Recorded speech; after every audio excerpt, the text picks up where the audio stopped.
ಎಲ್ಲರಿಗೂ ನಮಸ್ಕಾರ. ರಾಯರ ಭಕ್ತ ಯೂಟ್ಯೂಬ್ ಚಾನಲ್ಗೆ ಸ್ವಾಗತ. ಎಲ್ಲರೂ ಚೆನ್ನಾಗಿದ್ದೀರಾ ಅಂತ ಅಂದ್ಕೊಂಡಿದ್ದೀನಿ. ಸೊ ಈ ವಿಡಿಯೋದಲ್ಲಿ ತುಂಬಾ ಒಂದು ಮುಖ್ಯವಾಗಿರುವಂಥದ್ದು ರಾಯರ ಪೂಜೆಯಲ್ಲಿ ಸಾಮಾನ್ಯವಾಗಿ ಎಲ್ಲರೂ ಮಾಡುವಂತಹ ಒಂದು ತಪ್ಪನ್ನು ನಾನು ಈ ವಿಡಿಯೋ ಮೂಲಕ ನಾನು ತಿಳಿಸ್ಕೊಡ್ತಾ ಇದ್ದೀನಿ. ನಾನು ಕೂಡ ಇಷ್ಟು ದಿವಸ ರಾಯರ ಪೂಜೆಯಲ್ಲಿ ಈ ತಪ್ಪನ್ನು ಮಾಡಿದ್ದೆ, ಆದರೆ ಹೀಗೆ ಮುಂಬರುವ ದಿನಗಳಲ್ಲಿ ಅದನ್ನು ತಿದ್ಕೊಳ್ಳಿ ಅಂತ ನಾನು ಹೇಳೋದಕ್ಕೆ ಇಷ್ಟಪಡ್ತಾ, ಹಾಗೆ ಈ ವಿಡಿಯೋನ ಸಂಪೂರ್ಣವಾಗಿ ನೋಡಿ. ಯಾಕೆಂತ ಅಂದರೆ ನಾನು ಕೇವಲ ಒಂದೇ ಮಾಹಿತಿನ ಶೇರ್ ಮಾಡ್ತಾ ಇಲ್ಲ. ಇಲ್ಲಿ ನಿಮ್ಮ ಜೊತೆ ರಾಯರ ಪೂಜೆಯಲ್ಲಿ ಮಾಡುವಂಥ ಸಾಮಾನ್ಯ ತಪ್ಪುಗಳನ್ನು ತುಂಬಾ ನಾನು ನಿಮ್ಮ ಜೊತೆ ಚರ್ಚೆ ಮಾಡೋಣ ಅಂತ ಇದ್ದೀನಿ. ಹಾಗಾಗಿ ವಿಡಿಯೋನ ಲಾಸ್ಟ್ವರೆಗೂ ನೋಡಿ ಅಂತ ಹೇಳೋಕ್ಕೆ ಇಷ್ಟಪಡ್ತಾ, ಇತ್ತೀಚಿನ ದಿನಗಳಲ್ಲಿ ನನಗೆ ತುಂಬ ಜನ ಕ್ವಶನ್ಸ್ ಕೇಳ್ತಾಯಿದ್ರು. ಏನಂತ ಅಂದರೆ ರಾಯರ ಪೂಜೆಯಲ್ಲಿ ಊದಿನ ಕಡ್ಡಿ ಹಾಗೂ ಕರ್ಪೂರಗಳನ್ನು ಬಳಸ್ಬೋದಾ ಅಂತ ಕೇಳ್ತಾಯಿದ್ರಿ. ನನಗೆ ಇದ್ರ ಬಗ್ಗೆ ಸಂಪೂರ್ಣವಾಗಿ ಐಡಿಯಾ ಇರಲಿಲ್ಲ ನನಗೆ. ಯಾಕೆ ಅಂದರೆ ನಾನು ಕೂಡ ರಾಯರ ಪೂಜೆಯಲ್ಲಿ ಊದಿನ ಕಡ್ಡಿಗಳನ್ನು ಆಗಿರ್ಬೋದು, ಕರ್ಪೂರಗಳನ್ನು ಆಗಿರ್ಬೋದು ಬಳಸ್ತಾ ಇದ್ದೆ. ಬಟ್ ಒಬ್ಬರು ನನಗೆ ನಮ್ಮ ಮನೆ ಹತ್ರ ಇರೋರು ತಿಳಿಸಿದರು, ರಾಯರ ಪೂಜೆಯಲ್ಲಿ ಊದಿನ ಕಡ್ಡಿಗಳನ್ನು ನೀವು ಬಳಸೋ ಹಾಗಿಲ್ಲ, ಹಾಗೆ ಕರ್ಪೂರದ ಆರತಿನೂ ಕೂಡ ರಾಯರಿಗೆ ನೀವು ಮಾಡೋ ಹಾಗಿಲ್ಲ ಅಂತ ಅಂದರು. ನಾನು ಯಾಕೆ ಅಂತ ಕೇಳಿದಾಗ ಗೊತ್ತಿಲ್ಲ ಅಂತ ಅಂದರು. ಅಂದರೆ ಅವರಿಗೆ ಮಾಹಿತಿ ಗೊತ್ತಿಲ್ಲ ಸಂಪೂರ್ಣವಾಗಿ.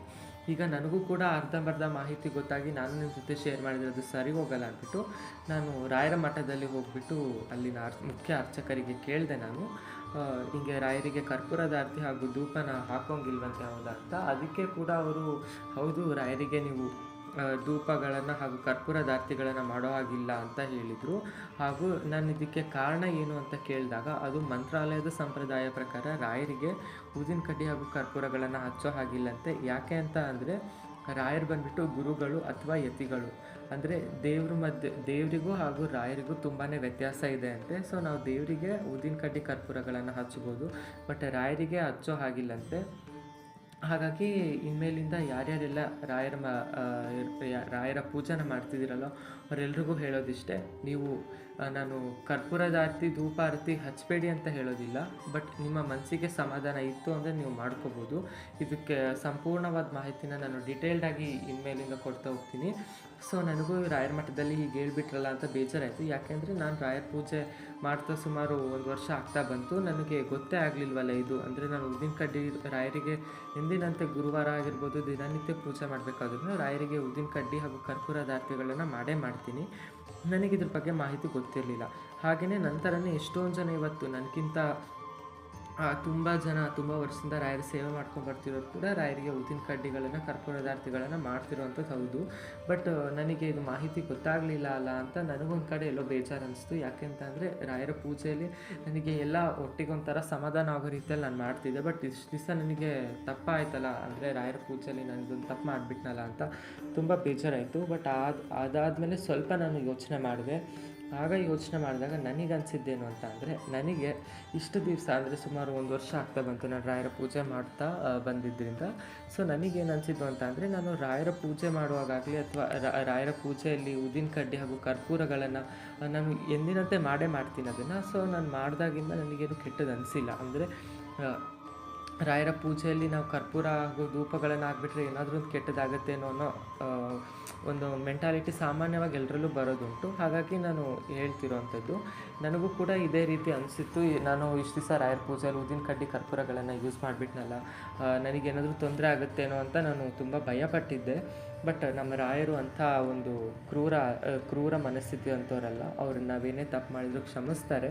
ಸೊ ನನಗೆ ಇದೊಂದು ಗೊತ್ತಿದ್ದರಿಂದ ನಾನು ಏನು ಮಾಡಿದೆ ಅಂತ ಅಂದರೆ, ಸುಮ್ಮನೆ ಯೋಚನೆ ಮಾಡಿದೆ ಸ್ವಲ್ಪ ಹೊತ್ತು. ತುಂಬಾ ಯೋಚನೆ ಮಾಡಿಬಿಟ್ಟು ಫೈನಲಾಗಿ ನನಗೇನು ಅನಿಸ್ತು ಅಂದರೆ, ನಾನು ಇಷ್ಟು ದಿವಸದಿಂದ ರಾಯರಿಗೆ ಏನು ಊದಿನ ಕಡ್ಡಿ ಹಚ್ಚಿರ್ಬೋದು, ಕರ್ಪೂರ ಆರತಿ ಮಾಡಿರ್ಬೋದು, ಅದರಿಂದ ನನಗೇನು ಕೆಟ್ಟದಾಗಿಲ್ಲ. ಅಂದರೆ ರಾಯರದನ್ನು ಖಂಡಿತವಾಗಿ ಒಪ್ಪೋದೇ ಇಲ್ಲ ಅಂತಲ್ಲ. ನಮಗೆ ಗೊತ್ತಿಲ್ದಲೇನೋ ಅಥವಾ ಗೊತ್ತಿದ್ರು ಮಾಡೋಂಥ ತಪ್ಪಿಗೆ ಖಂಡಿತ ರಾಯರು ಕ್ಷಮಿಸ್ತಾರೆ ಅನ್ನೋದು ನನಗೊಂದು ಮೆಂಟಲಿ ಫಿಕ್ಸ್ ಆದೆ ನಾನು. ಯಾಕೆಂದರೆ ಸುಮಾರು ರಾಯರು ಹೇಗಿದ್ದರು ಅನ್ನೋದೆಲ್ಲ ನಾನು ಸುಮಾರು ವಿಡಿಯೋಗಳನ್ನು ಯೂಟ್ಯೂಬಲ್ಲಿ ನೋಡಿದ್ದೀನಿ.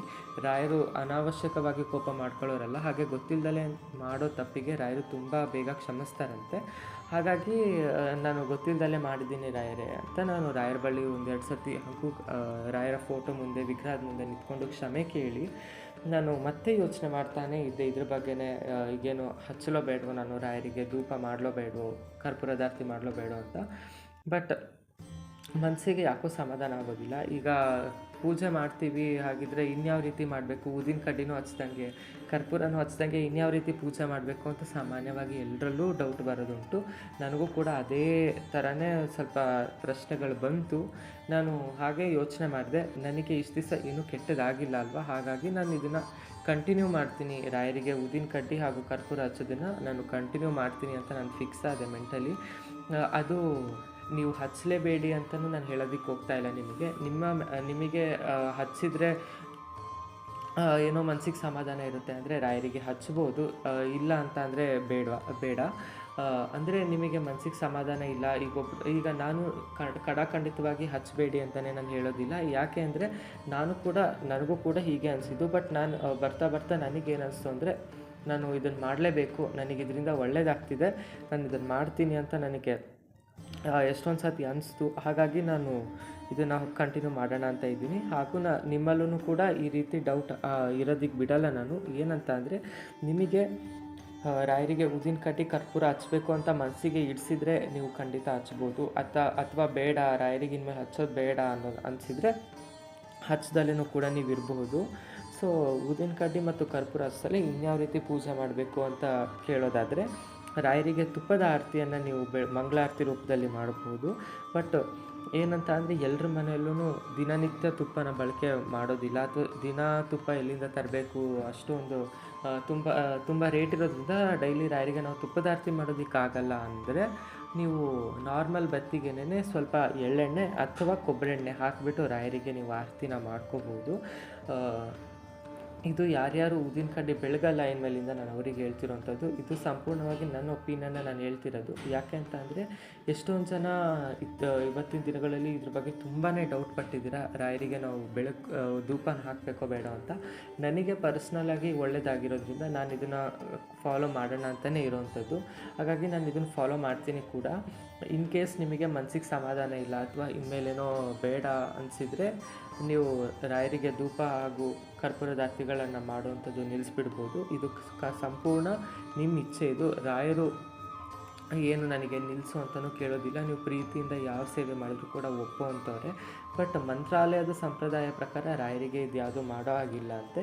ಹಾಗಾಗಿ ನನಗೂ ಕೂಡ ಒಂದು ಸ್ವಲ್ಪ ಯೋಚನೆ ಬಂತು ಇದ್ರ ಬಗ್ಗೆ.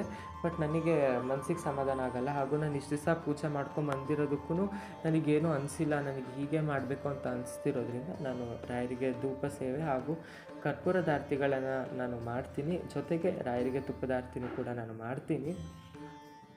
ಹಾಗೆ ನನಗೆ ಒಬ್ಬರು ಕ್ವಶನನ್ನು ಕೇಳಿದರು, ನೀವು ಗುರುವಾರದೊತ್ತು ಪೂಜೆ ಮಾಡ್ತೀರಲ್ಲ, ಅಷ್ಟೊಂದು ಹೂವು ತೊಗೊಂಬಂದು ಹಾಕಿರ್ತೀರ ರಾಯರಿಗೆ ಅಂತ. ನಾನು ಇದಕ್ಕೆ ತುಂಬ ಸಿಂಪಲಾಗಿ ಉತ್ತರ ಕೊಡೋದಕ್ಕೆ ಇಷ್ಟಪಡ್ತೀನಿ. ನಮ್ಮ ಮನೆಯಲ್ಲಿ ಬೇರೆಯವ್ರ ಮನೆಯಲ್ಲಿರೋ ಹಾಗೆ ತುಂಬ ದೊಡ್ಡ ಫೋಟೋ ಏನಿಲ್ಲ. ಒಂದು ಅಂದಾಜು ಮೇಲೆ ಹೇಳಬೇಕು ಅಂದರೆ, ಒಂದು ಕಿಂಗ್ ಸೈಜ್ ನೋಟ್ ಬುಕ್ಕಿಂತ ಕಡಿಮೆ ಸೈಜಲ್ಲಿರುವಂಥದ್ದು ರಾಯರ ಫೋಟೋ. ನಮ್ಮ ಅಂಗೈಯಷ್ಟು ಬರುತ್ತೆ ಅಷ್ಟೇ ನಮ್ಮ ಮನೆಯಲ್ಲಿರುವಂಥ ರಾಯರ ಫೋಟೋ. ನನ್ನ ಅಂಗೈಯಲ್ಲಿ ಆಗೋಷ್ಟು ಇದೆ. ಆ ಫೋಟೋಗೆ ಏನಿಲ್ಲ ಅಂತ ಅಂದರೂ ಕೂಡ ಅರ್ಧ ಮೊಳ, ಅಂದರೆ ಸುಮಾರು ಅರ್ಧ ಮೊಳ ತುಳಸಿ ಆದರೂ ಸಾಕಾಗ್ಬಿಡುತ್ತೆ. ಅದೇನು ಒಂದು ಸುಮಾರು 10-20 ರುಪೀಸ್ಗಾಗಲಿ ಸಿಕ್ಕೋಗ್ಬಿಡುತ್ತೆ.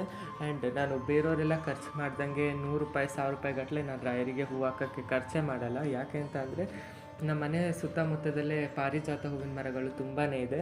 ಆ್ಯಂಡ್ ರಾಯರಿಗೆ, ಕೃಷ್ಣ ದೇವರಿಗೆ ಪಾರಿಜಾತ ಹೂವು ಅಂದರೆ ತುಂಬ ಇಷ್ಟ. ನನಗಂತೂ ಸಾಕು ಬೇಕು ಅನ್ನೋಷ್ಟು ಹೂವು ಅಲ್ಲೇ ಸಿಕ್ಕೋಗ್ಬಿಡುತ್ತೆ. ಸೊ ನಾನು ಅದನ್ನ ತೊಗೊಂಡು ಬರ್ತೀನಿ, ರಾಯರಿಗೆ ಅದನ್ನೇ ಇಟ್ಟು ಪೂಜೆ ಮಾಡ್ತೀನಿ. ಆ್ಯಂಡ್ ಮೋರೋವರ್, ನೀವು ಇಷ್ಟೊಂದು ನಮ್ಮ ಮನೆಯಲ್ಲಿ ನಾವು ಪೂಜೆ ಮಾಡುವಂಥ ರಾಯರ ಸೇವೆ ಬಗ್ಗೆ ನೀವು ಇಷ್ಟೊಂದು ಲೆಕ್ಕಾಚಾರ ಹಾಕೋದ್ರಿಂದ ನಿಮಗೇನೂ ಸಿಗೋದಿಲ್ಲ. ಯಾಕೆಂತ ಅಂದರೆ, ನಾನು ರಾಯರಿಗೆ ಪ್ರತಿ ವಾರವೂ ಏನಿಲ್ಲ ಅಂದರೂ 50 ರುಪೀಸ್ ಒಳಗಡೆ ನಾನು ರಾಯರಿಗೆ ಹೂವು ತೊಗೊಂಬಂದು ಹಾಕುವಂಥದ್ದು. ಅದಕ್ಕಿಂತ ಜಾಸ್ತಿ ನಾನು 1 ರೂಪಾಯಿ ಖರ್ಚು ಮಾಡಿ ನಾನು ರಾಯರಿಗೆ ಹಾಕುವಂಥವನ್ನಲ್ಲ. ನಾನು ಹೂವು ತೊಗೊಂಬರೋದಕ್ಕೆ ಹಿಂದೆ ಮುಂದೆ ನೋಡೋನಲ್ಲ. ಬಟ್ ನಮ್ಮ ಮನೇಲಿರುವಂಥ ಫೋಟೋ ತುಂಬ ಸಣ್ಣದಾಗಿರೋದ್ರಿಂದ ನನಗೆ ಮನಸ್ಸು ತೃಪ್ತಿ ಆಗೋಷ್ಟು ನಾನು ರಾಯರಿಗೆ ಸೇವೆ ಮಾಡ್ತೀನಿ. ಅದ್ರ ಬಗ್ಗೆ ಸುಮ್ಮನೆ ಯೋಚನೆ ಮಾಡ್ಕೊಂಡು ಕೂತ್ರೆ ನಿಮಗೇನೂ ಸಿಗೋದಿಲ್ಲ. ಅದ್ರ ಬದಲು ನೀವು ಕೂಡ ರಾಯರ ಫೋಟೋ ತೊಗೊಂಬಂದಿಟ್ಟು ಪೂಜೆ ಮಾಡಿ ಒಳ್ಳೆಯದಾಗುತ್ತೆ ಅಂತ ನಾನು ಹೇಳೋಕ್ಕೆ ಇಷ್ಟಪಡ್ತೀನಿ. ಸುಮ್ಮನೆ ಇಲ್ಲ ಸಲ್ಲದ ಕಮೆಂಟ್ಗಳನ್ನು ಹಾಕೋದಕ್ಕೆ ಹೋಗಬೇಡಿ, ಆಡಂಬರದ ಪೂಜೆ ಮಾಡ್ತೀರಾ ಅಂತ. ನಾನು ಇನ್ನೊಂದು ಸತಿ ಹೇಳ್ತಿದ್ದೀನಿ, ಪ್ರತಿ ಗುರುವಾರದ ಪೂಜೆಗೂ ನಾನು ಏನಿಲ್ಲ ಅಂದರೂ ಬರೀ ರಾಯರಿಗೆ 50 ರೂಪಾಯಲ್ಲಿ ಆಗೋಷ್ಟಷ್ಟೇ ಹೂವನ್ನ ತೊಗೊಂಬರೋದು. ಅದಕ್ಕಿಂತ ಜಾಸ್ತಿನೂ ಕೂಡ ಕೆಲವೊಂದು ಸತಿ ತೊಗೊಂಬರ್ತೀನಿ. ಬಟ್ ಆದರೆ ಅದೆಲ್ಲ ಉಳಿದೋಗ್ಬಿಡುತ್ತೆ. ಯಾಕೆ ಅಂದರೆ, ನಮ್ಮ ಮನೆ ಫೋಟೋ ಸಣ್ಣದಿರೋದ್ರಿಂದ ಅದಕ್ಕೆ ಜಾಸ್ತಿ ಡೆಕೋರೇಷನ್ ಮಾಡೋದಕ್ಕೆ ಆಗೋದಿಲ್ಲ ನನಗೆ. ಹಾಗಾಗಿ ಇರೋ ಸಣ್ಣ ಫೋಟೋಗೆ ನಾನು ಮನಸ್ಸು ಪೂರ್ತಿ ಆಗೋಷ್ಟು ಅಲಂಕಾರ ಮಾಡಿ ಪಾರಿಜಾತ ಹೂಗಳೇ ತುಂಬಾ ಸಿಗುತ್ತೆ, ಹಾಗೂ ಅದು ರಾಯರಿಗೆ ತುಂಬಾ ಶ್ರೇಷ್ಠ ಹಾಗೂ ತುಂಬಾ ಇಷ್ಟ ಆಗಿರೋದ್ರಿಂದ ನಾನು ಪಾರಿಜಾತ ಹೂಗಳನ್ನು ರಾಯರಿಗೆ ನಾನು ಪ್ರತಿನಿತ್ಯ ನಾನು ಇಡ್ತೀನಿ. ಇನ್ ಕೇಸ್ ನಿಮ್ಮ ಮನೆಯಲ್ಲೂ ಸುತ್ತಮುತ್ತ ಪಾರಿಜಾತ ಮರಗಳಿತ್ತು ಅಂದರೆ ನೀವು ಕೂಡ ಅದನ್ನು ಆ ಹೂಗಳನ್ನು ತೊಗೊಂಬಂದು ರಾಯರಿಗೆ ನೀಟಾಗಿ ಸ್ವಲ್ಪ ವಾಶ್ ಮಾಡಿಬಿಟ್ಟು ಅಥವಾ ನೀರು ಚಿಮುಕ್ಸ್ಬಿಟ್ಟು ರಾಯರ ಫೋಟೋಗೆ ಇಡ್ಬೋದು. ತುಂಬಾ ಶ್ರೇಷ್ಠ ಅದು. ಸೊ ಇದು ಬಂದುಬಿಟ್ಟು ಇವತ್ತಿನ ಮಾಹಿತಿ ಆಗಿರುತ್ತೆ. ಇನ್ನು ಹೆಚ್ಚಿನ ಮಾಹಿತಿಗಾಗಿ ನನ್ನ ಚಾನಲ್ಗೆ ಲೈಕ್ ಮಾಡಿ, ಶೇರ್ ಮಾಡಿ ಹಾಗೂ ಸಬ್ಸ್ಕ್ರೈಬ್ ಮಾಡೋದನ್ನು ಮರಿಬೇಡಿ. ಇನ್ನು ನಿಮ್ಮಲ್ಲಿ ರಾಯರಿಗೆ ಈ ಧೂಪ ಸೇವೆ ಹಾಗೂ ಕರ್ಪೂರದ ಆರತಿ ಬಗ್ಗೆ ಏನಾದರೂ ನಿಮಗೆ ಡೌಟ್ ಇತ್ತು ಅನ್ನೋದಾದರೆ ಕಮೆಂಟ್ ಮಾಡಿ. ಖಂಡಿತ ನಾನು ಕಮೆಂಟ್ ಬಾಕ್ಸ್ನಲ್ಲಿ ಉತ್ತರನ ಕೊಡ್ತೀನಿ. ಧನ್ಯವಾದಗಳು.